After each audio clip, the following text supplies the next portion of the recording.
kita! Pasasalamat at inspirasyon ang hatid ni Emma Mary Tiglao. Pasasalamat at inspirasyon ang hatid ni Emma Mary Tiglao matapos niyang makoronahan bilang Miss Grand International 2025. Sa kanyang heartfelt post, nagpasalamat siya sa Miss Grand International Organization, kay Papa Nawat Itzara Grisil at kay Mama Teresa sa pagtitiwala at pagkakataong maging bahagi ng prestihiyosong kompetisyon.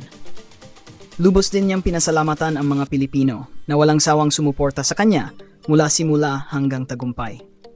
Ayon kay Emma, ang milyong heart reacts na natanggap niya ay simbolo ng pagmamahalan, bayanihan at pagkakaisa ng mga Pilipino.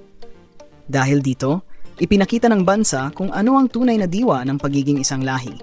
Samantala, ayon sa ilang sources, hindi raw nagsisisi si Mr. Nawat Itzara Grisil na si Emma Tiglao ang kanyang pinanalo dahil pinatunayan nitong siya ay may puso, talino at karismang tunay na pang-international.